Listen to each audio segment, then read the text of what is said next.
Thanks for tuning in to another episode of the Coffee Roaster Warm-Up Sessions podcast. This episode is all about breaking rules. Now, rules are good.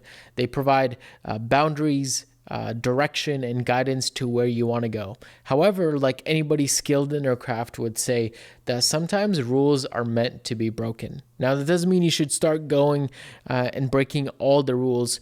However, breaking rules intentionally can oftentimes lead you to really great discoveries. In this episode, we talk about 2 rules that you should consider breaking and kind of ditching the traditional way of looking at them. Let's get into this. Hopefully everybody's having a dandy summer. We're midway through second week of July, which is crazy. And then we have one and a half more months. And then we're back into fall, which is nuts. But Washington has been treating us well, I think, this summer. Not too much rain, nice little sunshine, warm. All of the heat is all on the the good East stuff. Coast. Yeah. It feels like it. We didn't even get that much of a heat storm. Yeah, apart from like not 80s. yet. Not yet. Because sometimes it comes in August. hot in August, or sometimes we'll have a crazy week in September. Now, Yeah, that's true. the weather Yeah. has changed quite a bit. So, but all right. Well, we might, I don't know. I was going to say we might get a little controversial in this episode, but I don't think so. Yeah. We're going to pour some batchy. Interesting. I think it's a pretty mellow coffee, pretty chill. I don't know. This might be a brew thing. Did you change something on the brew? Because it doesn't have the same texture. I think it definitely, I think it Did is. you change the grind size? I think it is a brew thing. Yeah, it's a 'Cause little. this It tastes a little bitter. Yeah, it definitely tastes bitter. Yeah. Yeah, it tastes very, very. It's different water too. Very different. Did you change the water? No, I think I kept the water the same. Just the whole mouthfeel is like it's not as sparkly. It is. Normally, Yeah. Normally the coffees that we brew in the podcast are pretty juicy. like pretty juicy and sparkly. And vibrant, Whether it's a good coffee or not, it just tends to have a little more sparkle to it. Yeah. This is kind of on the thicker mouthfeel, kind of. I know that, and I have a feeling like I can taste this coffee. This coffee should have a little more like purple and like pink fruit on it, and like a little more acidity, and it's present there, but it's just overshadowed by the amount of bitterness I'm tasting. Just not a great brew. Like you see how the acidity it hits and then it disappears really quick, and the linger that you get in the cup is less acidity. Like when you have a dialed brew, and especially with some of our coffees that are much brighter, like I'm thinking like Ildefonso is a brighter, it's not a super bright coffee, but it's a brighter coffee. And when it's a dialed brew, like the acidity lingers for much longer. There's slight aftertaste in the cup, but it's a different aftertaste. This has just a lot of bitterness in the aftertaste, in my opinion. That's why I think it's a brew thing. I think it's a good coffee, but I don't know. A brew thing, or maybe it's like some apple as it cools. Like or maybe it's just, I mean, this is a stretch, but a coffee that's kind of sat around for a little too long, like rested, like 4 or 5 plus weeks, but was like sitting out. If that makes sense, like what do they call them, oxidizing or whatever. Yeah, it did. And it just loses its char. It's like the sparkle. The sparkle. Yeah. It's just that's what will happen with coffees not stored really great and just sitting around. But this might be a brew thing. The other thing I was thinking about is like, because we grind this coffee on the EK43, which I also use to like measure our color readings often. And I'm grinding at like almost espresso on the EK. So I'm curious if maybe like, if I do a few readings, there's some fines stuck in there. Oh yeah. And then you just do a batch brew right over that. That could be it. Yeah. That's fair. Yeah. Yeah. There, like coffee grounds stuck to the shoot. Yeah. That when you hit the knocker, it just comes up. And I mean, that's enough. I think that's enough to get, especially your dose. Some weird. Your dose is what, 28? Yeah. 27. 27 and to 400. I don't know. It's just set to a ratio of, So I think, 16 and a half. On the fellow Aiden, it's the largest for the cone. Yeah. That's what I do. Yeah. Well, that's unfortunate. This was the Ildefonso Had a feeling. from our Ildefonso Cordoba. Yeah. Bourbon He. Yeah. From Colombia. Yeah. Should taste more tropical, tart, blackberry.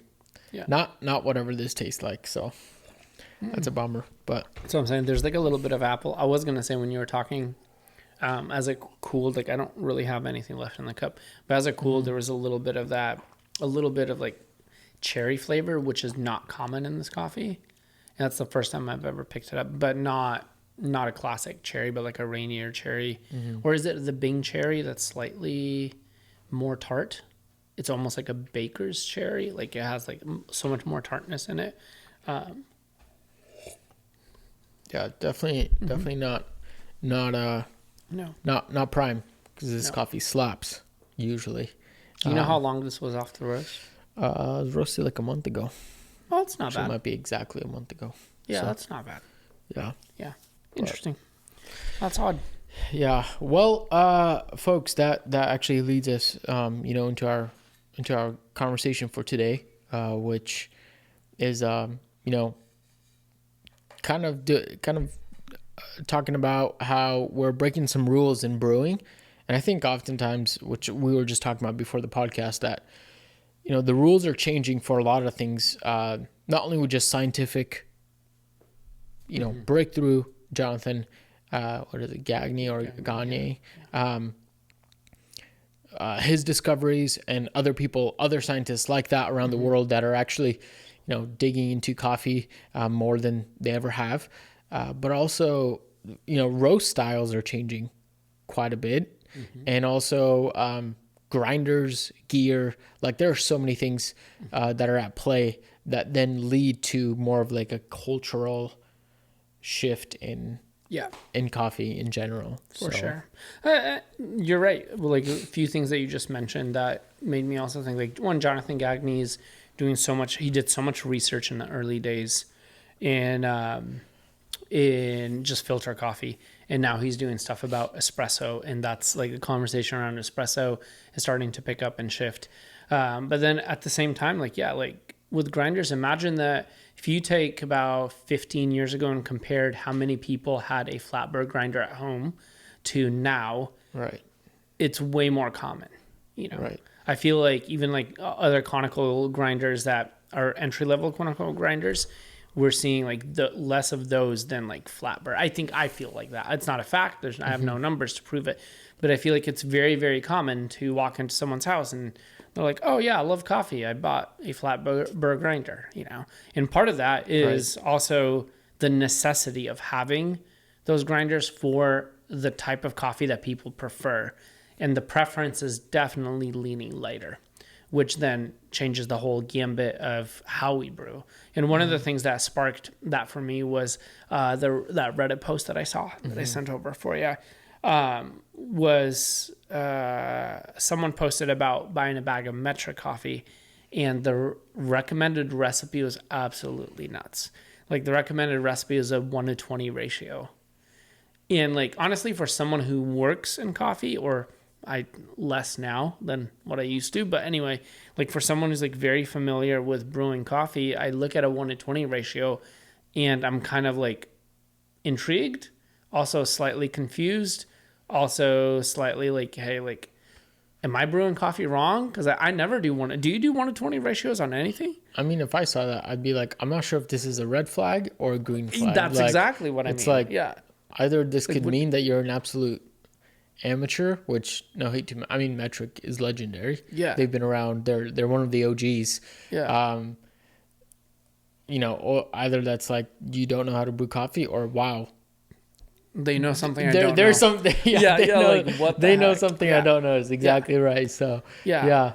So I read through that thread and it looked at, the comments and the stuff that people are posting. And a lot of it, again, has to do with like a switch in just roast style in general. Like coffees that are roasted lighter require different brewing parameters. But it also made me think of, do you remember when the whole phenomenon about the very like 2-minute blooms came out? Yeah, Like yeah, this no. was like a while back. This is the same concept. It's like when I heard of people blooming coffee for 2 minutes, I was like, wait, doesn't that extend brew time for too long? Like, wouldn't that make everything even more bitter? But the more like I researched, the more I tried it, the more I looked at the results. I mean, even Scott posted something about like reaching new extraction levels based on brew time, like things that were proven like, oh, actually this is very, very beneficial. Which then if you're doing a 2-minute brew time, your 3-minute total brew time doesn't really add up. It doesn't work, right? And that's also commonly, I think, for you and I, when we've been brewing coffees for some coffees for like in the 4-minute mark.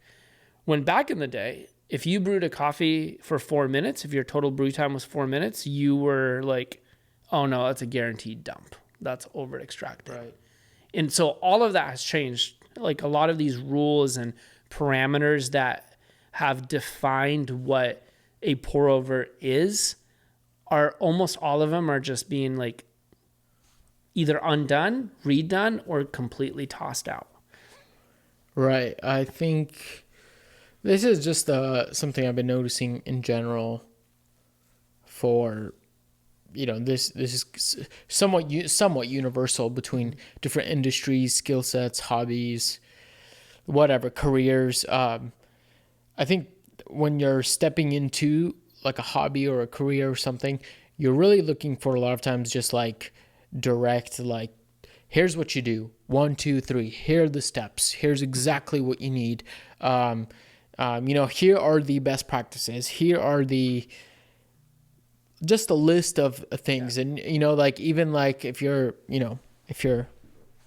someone like me who's like learning a lot on YouTube, you'll always find people that are just like, here's the top 3 ways to do this. Here's this, here's that.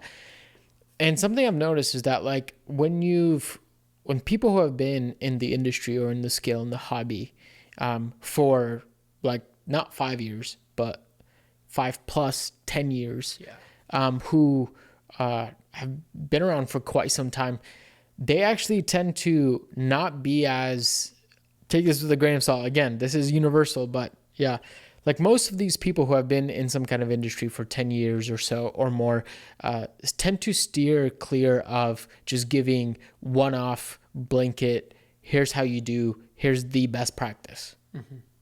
Here's the 3 best ways to do this. Yeah. And oftentimes they lean towards things that are a little bit more murkier and a little bit more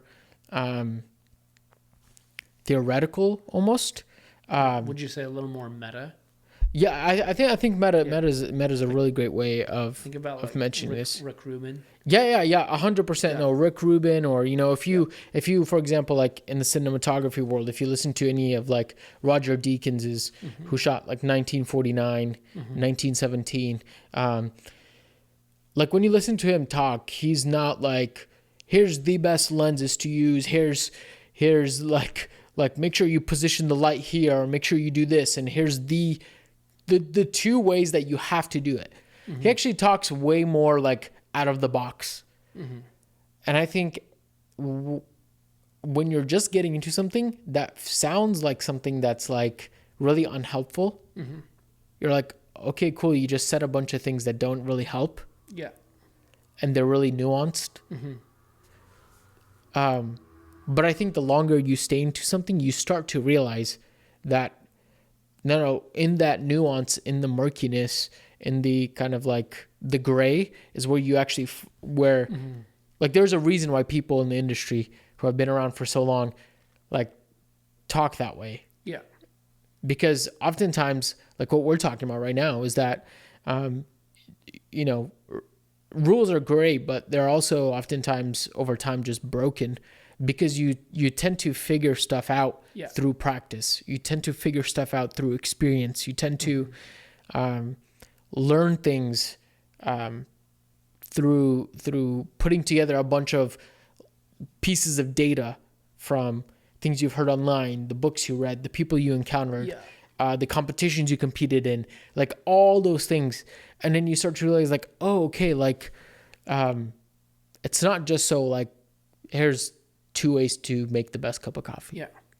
I know that was a rant, but That was a good one. but I think, yeah, it's just something I've been thinking about. And since we're having this conversation, I'm like, yeah, that actually makes sense. Like, that's why sometimes, I mean, I don't know about you, but sometimes I struggle with these podcasts because I'm like, there's a little bit more nuance than the flashy YouTube thumbnail that's like, don't use this kettle. Don't use this. And it's like, guys, exactly. It's a little more complex. So it's like, I mean, what we're going to talk about is really like, ratio and bloom time, but maybe we can just go right into ratio. But it's like, it's not as easy as just saying 1:16. Yeah. And I think, the golden ratio. I agree. I totally agree. I think just to transition out of that, a little bit of that meta talk, this about me, one, is that specifically when it comes to like knowledge, like I've, for a long time have said, this is what I know now. This is what I believe today. This is where I'm at now. And holding in that now, it's like, well, these rules that I'm working with, like these recipes, like brew recipes, like I honestly, like this week was the first time I got a dial and a consistent brew recipe for that UFO. Nice. Finally.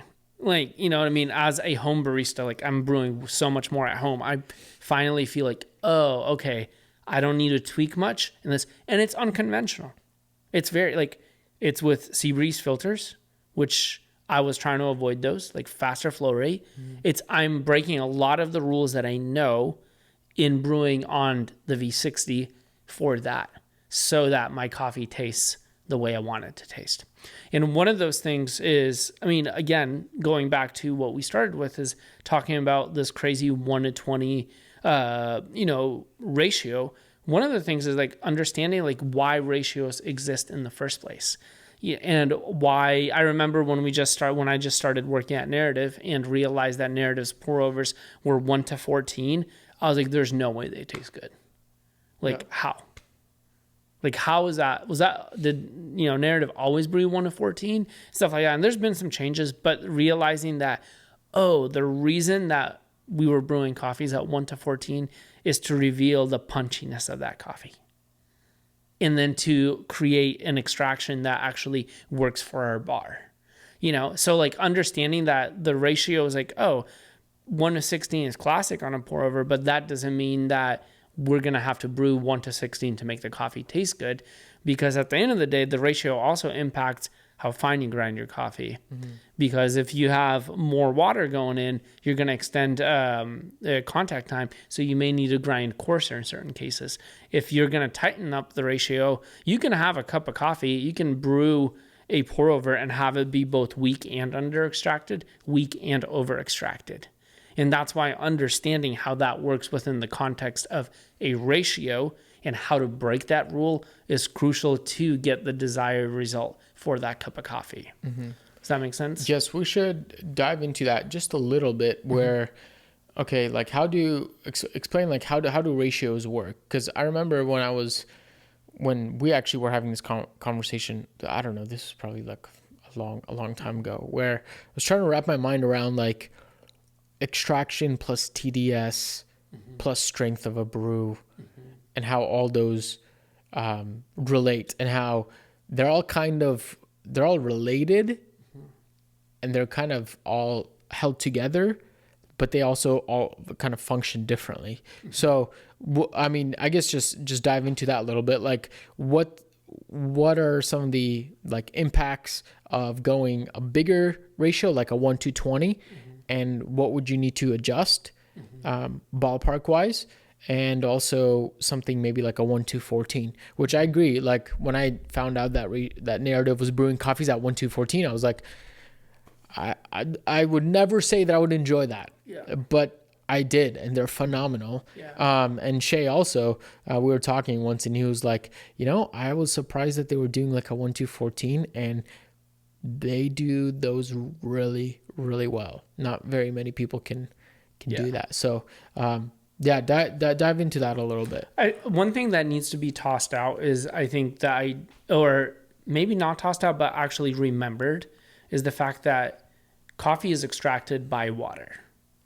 Like water holds that energy. The temperature of the water water holds that energy. It is both the solvent, and it is the solvent. It's the method that coffee is taken from the particle, the coffee itself, the ground coffee, and moved into the cup. So the amount of water you use to actually extract coffee is going to affect how your coffee is extracted. So, and then water composition is like another of that factor. And I think when it comes to extraction, the amount of water you put is the most important thing. Like, yes, grind size. I'm not the firm. There's people that talk about, oh, you don't even need to ever change grind size. You can just add more or less water and you can control extraction. There's truth in that. But the reality is, like, those two play together really, really well to get the best cup of coffee. And I would say, I would support that kind of thinking, because I think if you have a really solid grinder, you can probably get it in a very tight ballpark and just adjust accordingly. But just because, one coffee might be draining faster, so you might want to push your ratio a little higher or bigger. Right. But you kind of need to know how that works to be able to work accordingly. But then also realize that if you extend your ratio a little bit to compensate for that, then you're also changing the flavor profile. Yeah. In the sense of it will be a weaker it can be brew, weak literally. and over extracted. Right. Yeah. So I don't know. Keep going. That's one thing is, like, I think a lot of the times back in the day, I used to think that a bigger ratioed brew means the coffee is going to be weak and sour. I don't know, that kind of, I don't know why that came into my mind. And that's still possible. Like, you can go so coarse that your coffee is way too coarse. There's just way too much contact. What am I talking about? Not contact time. There's way too much.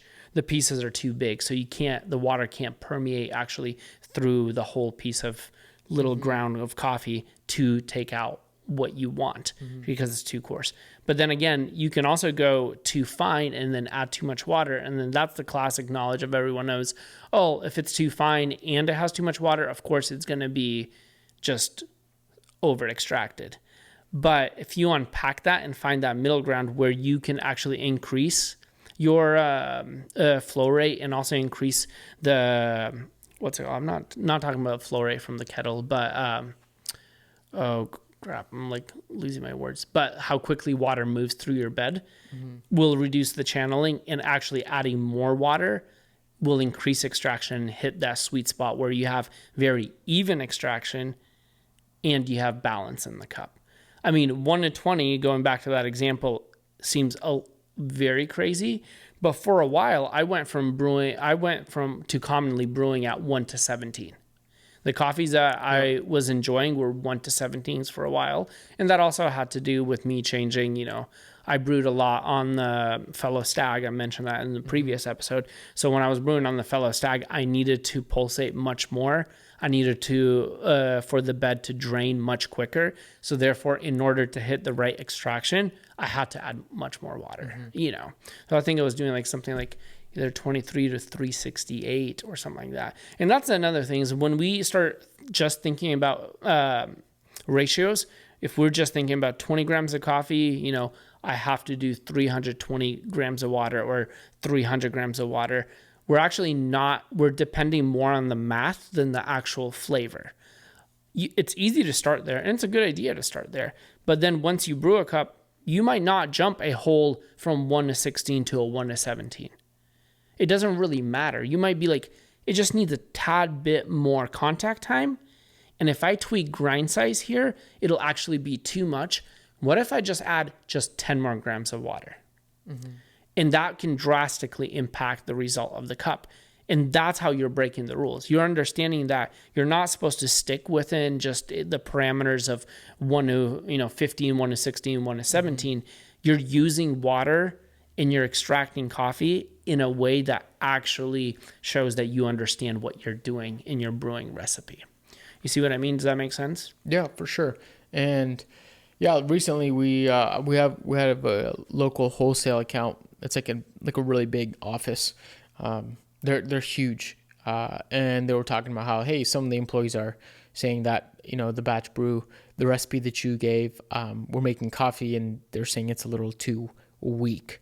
And I'm like, well, you can just increase the amount of coffee that you're going in there. But then also, like, you can't increase it too much. No. So especially since we're grinding the coffee for them. So you can't increase it too much because, you'll get more body and more strength, but to a certain extent, you might increase so much coffee that if your water recipe is the same and your grind size is the same and you increase your dose, well, then you might get a stronger brew, but it's going to be sour and under extracted. Exactly. Because you did the opposite of what you're saying right now. Yes. You actually increased your dose and then, you kept your water recipe the same, which shrinks your recipe. Yep. So it's like, which was interesting because as I was telling him out loud, I was like, I haven't really thought about that. But I was like, hey, you can probably add like this much grams to your coffee. Don't add more than that for strength. We'll just have to figure out a new way to make it stronger other than just adding more. So either tweaking tweaking the recipe inside the brewer to increase maybe extraction and punch, or just grinding finer. That's I would even go as to saying like reducing the dose of coffee slightly, and then making it finer drastically.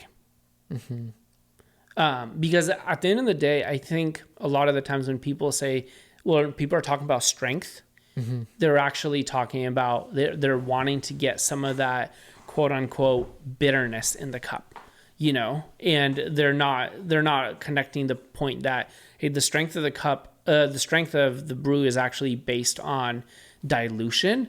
They're more or less talking about what does it taste like it's like talking about, is that that's a smooth cup of coffee. It's that similar conversation. I think the other part is, the other way to think about it is, like in espresso, if someone says, I just got a shot of espresso, what does that mean? You know, or can you add an extra shot? What does that mean? That's probably one of the hardest things I experienced working in a specialty third wave shop, when people from Starbucks would say, hey, can I get an extra shot?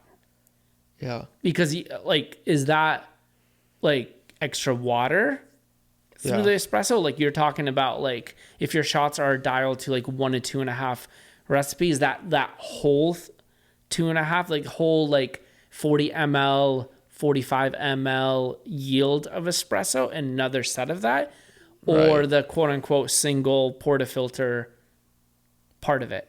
Like what's that extra shot? And even the concept of the extra shot is based on ratios. Right. That also, I ran into that too during some training, and they were just asking like, hey, is this like just one shot or is this two? And we're just pulling them in twos. But I call that just a single. That's just a shot. It's just a shot of espresso. My recipe. But then also it's kind of like 2 shots actually. But then what does that? I guess if you're, it gets very confusing because some people, at least I've heard, is like a single shot is just like, less. It's pulled less for less time, shorter time. Yeah. But then it's like, well, then you're implying that, hey, every single shot is going to be very sour. Yeah. Because you can't just stop it early. You can't just stop it early. Yeah. Because you're just getting a bad shot. And so, but the other, the flip side of that is, we've gone from like 1-to-1, which is very traditional, maybe a ristretto, some people call it. Then you have like a 1-to-2, which is kind of probably the most popular. It's actually labeled as espresso, which to me is weird. Yeah. And that's probably the most popular. Yeah. But then now we're getting, cafes that are serving closer to a 1-to-3. Yep. Even. And maybe, I don't know, maybe even more than that. Yeah. But that's... What's a spro over? Yeah, right.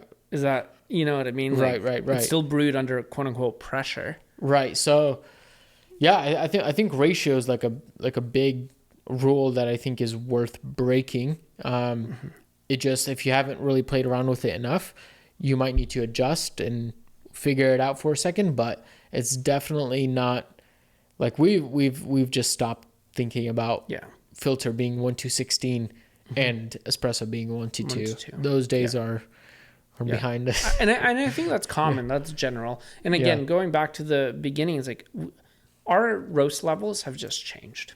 Yeah. Completely. Like or not completely, but quite a bit. So roast levels are tending to be lighter, and lighter coffee tends to need more water to be extracted. Well, it just, that's not, you see that in espresso. You're seeing that one, like you said, 1-3s. You're seeing lighter roasted coffee being extracted, like, 1-16. That tends to be the track. Again, there are some caveats, like some people start doing it at 1-14. I'm not calling this an absolute rule, but I'm saying that tends to be in the same way that, rest time between roasts is changing. Like, oh, okay, we used to say espresso should be brewed at, or coffee for espresso should be 2 weeks. Now we don't really align with that rule as much. Yes. We say, oh, let's just wait a month. Like I just had a DM from the Narrative Squad serving our lasso, and they're like, dude, this coffee was roasted June 13th, and it's just hitting its prime. It's a month off the roast. Yeah. And for us, that's like, oh yeah, of course. But that's a rule that's also been broken. Right. For what I mean? We don't think of it that way anymore. Right. So. Right. All right. Switching gears towards the end of the episode, because this one's going long. Give me your spiel on bloom time. What needs to be broken there and why? Yeah. Again, bloom time used to be a proper bloom and a pour over was considered double the amount of water. So if you're doing 20 grams in, you're probably blooming at about 40 to 50 grams of water. You're using 40 to 50 grams of water to bloom. And then it was just like, oh, just wait 30 seconds. Then things started changing. Coffee started changing. We went from that to saying, the long, quote unquote, long ass bloom back in the day that was dropped, that everyone's like, what? You're blooming for 2 minutes? Like what does that even work? So we went from short blooms with not a lot of water to almost a 1 to 3 bloom for like extended period of time, a minute and over. And recently, what I've been experimenting on and what I've been brewing commonly with is the double bloom. So you basically bloom, for 30 seconds, double the amount of water. Then I don't add twice, like 2 times more water. Like, so if I did first was, up to 50 grams, I don't add up to 100. I go up to 75 for a few reasons. Coffee has been already saturated to a degree. It already is going to hold some water. It's not going to need twice its weight to hold, to permeate it and saturate it. I'm going to give it less water just to give it a little more energy to open up. And again, it's because I'm brewing fairly light roasted coffees. So I'm adding from 50 to 75 and letting it sit to a minute 15. So I'm adding another 30 seconds to 45 seconds of quote unquote bloom time. And again, is it bloom or is it just another pulse? Like define that even. Right. Like why, I mean, I guess we call it bloom because the coffee expands and blooms like a flower. But again, if you throw out the idea of bloom and just think, oh, your first 2 pulses should be short, a small amount of water, and you should wait more time, then I think we can redefine the idea of what actually bloom is and how it impacts the brew. Because what it literally does, again, I'm going on a rant if you want to like jump in, but if you add more water, what you're actually doing is you're increasing the solubility of that the coffee ground itself. So you're preparing it and because yes, people argue the fact, oh, well, isn't the extraction with that little bloom phase, the double bloom, uneven? Sure, you could argue that, but the reality is that's why I don't add that much water. I'm just giving it more water to open up, and then I'm setting it up for a much more even extraction the rest of the way. So I don't even have to go, I'm saying that even with longer blooms, I don't have to go into the 4-minute mark anymore with the double bloom because the coffee is so much more soluble and I can actually get the job done in less time, and it retains much more of that brightness, much more of that juiciness. The aromatics are there. It doesn't decrease the things that I actually want in the cup. That's that. Excellent. That was a lot. Excellent.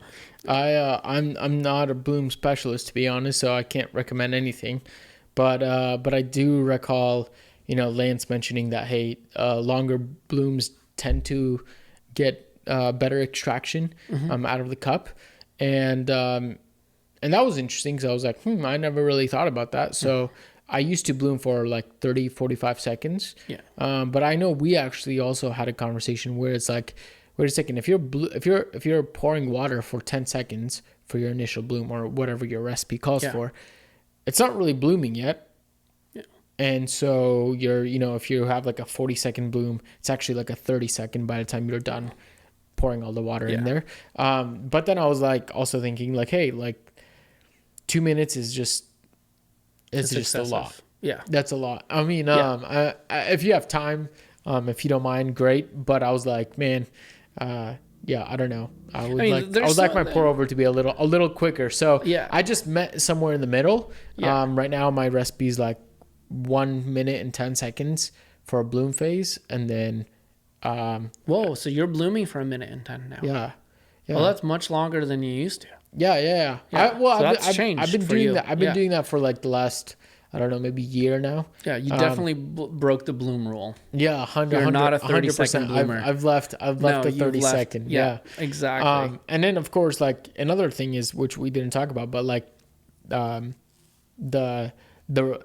classic rule, or what people have been kind of traditionally gravitating to, is like 2 pulses after bloom. So like now, not only has my bloom time increased, but also now I'm doing what is that? 3 pulses afterward. So there are definitely, there are rules that could be broken that could lead to tastier results. And if I had to guess, I mean, not guess, but if I had to say, like thinking back to the last years of brewing, I think my coffee's tasting probably better than it ever has. For sure. Like, I remember just times where I've just felt really frustrated, where none of your cups taste really great. Yeah. I mean, right now I'm like almost grinding on, I'm using my Comandante. I'm grinding between 2 clicks.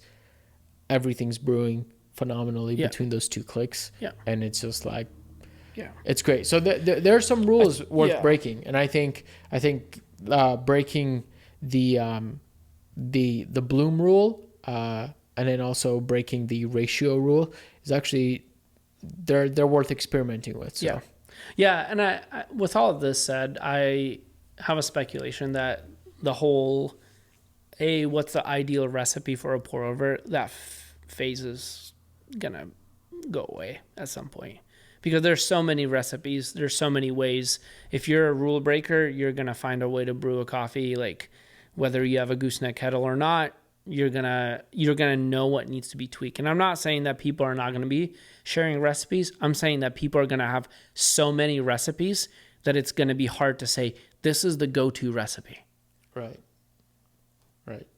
With the advancement in gear, with the change in row style, with all of these changes, it's gonna be very dependent. Yeah, and I mean, again, last thing, but like, recipes are good, if you're getting started and you just need a place to start. I remember that was one of the most frustrating things. I mean, back then, I can't even imagine now. Back then, like searching pour over recipe and getting like 30 different kinds. I'm like, what's the right one? What's going to make my coffee taste like? And you don't know. You don't have a frame of reference. You don't know what you're doing. Yeah. I know it can be frustrating. A little shameless plug. We have a very basic, simple pour over tutorial on our YouTube channel that just crushes. It's very basic. It's not going to brew every coffee amazingly, but if you're looking for a recipe to start with, that's a good one. It's a rule of thumb recipe. Right. Yeah. That's right. So other than that, Sick. So, alrighty, folks. Thanks for joining us for another episode of the Coffee Roaster Warm Sessions podcast. Hope you're brewing some tasty coffees. And as we always say, remember, reflect what's good.